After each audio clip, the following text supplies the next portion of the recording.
রেস্টুরেন্টের সাথে chicken cutlet বাড়িতে খুব সহজে বানিয়ে ফেলুন। আজকে থাকছে তারই রেসিপি।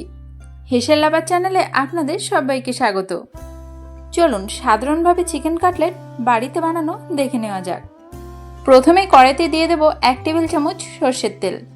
তেলটা গরম হলে গোটা করে কেটে রাখা চিকেন 250 গ্রাম দিয়ে দিলাম। হাফ চা চামচ নুন, হাফ চা চামচ হলুদের গুঁড়ো, হাফ চা চামচ ধনের গুঁড়ো, 1/4 চা চামচ গোলমরিচের গুঁড়ো, 1/4 চা চামচ জিরের গুঁড়ো আর হাফ চা চামচ লঙ্কার গুঁড়ো। এই গুঁড়ো মশলাগুলো দিয়ে ভালোভাবে কষিয়ে নিন। মোটামুটি 5-7 মিনিট মতো এটাকে রান্না করুন।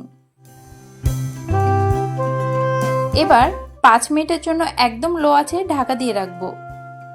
এবার ঢাকা তুলে দেখবেন চিকেন থেকে একটা পানি ছেড়েছে। পানিটা শুকিয়ে গেলে এর মধ্যে দিয়ে দেব গোটা করে কেটে রাখা 2টো বড় সাইজের পেঁয়াজ, একটা বড় সাইজের ক্যাপসিকাম, মাঝারি সাইজের একটা টমেটো, এগুলো একটু গোটা করে কেটেছি।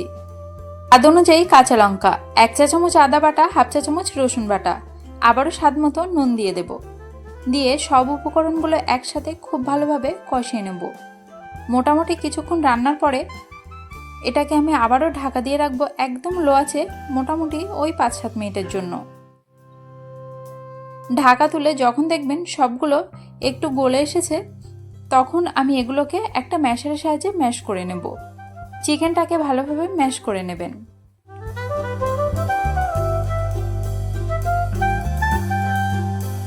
এবার এর মধ্যে দিয়ে দিচ্ছি আগে থেকে সিদ্ধ করে রাখা 4টে মাঝারি সাইজের আলু।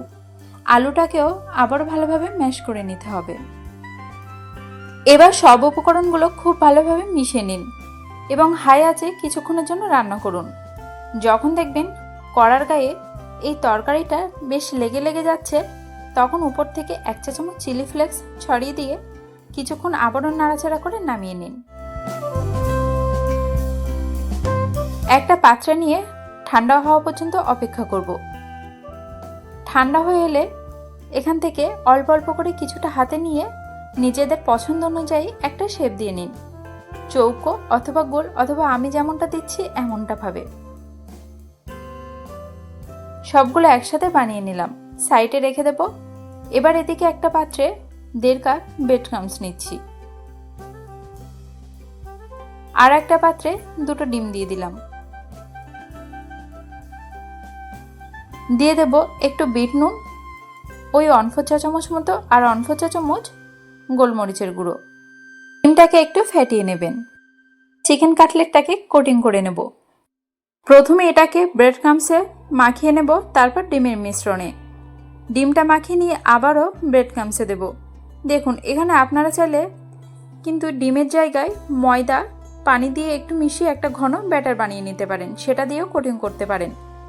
সবগুলো একইভাবে রেডি করে নেব। এদিকে কড়াইতে তেল বসিয়ে রেখেছিলাম। তেলটা কিন্তু ভালোভাবে গরম হলে তবে এটাকে দেবেন। যদি ঠান্ডা তেলে দেন সেক্ষেত্রে কিন্তু কোটিংটা ছাড়িয়ে যাবে। তাই প্রথমে গরম তেলে দিয়ে তারপর একটু আঁচটা কমিয়ে কিছুক্ষণ সময় নিয়ে ভেজে নিন। এরকম ব্রাউন হয়ে এলে নামিয়ে নিন। ব্যাস, আর কি, এরকম কাটলেট থাকলে আর কিছুই লাগবে না।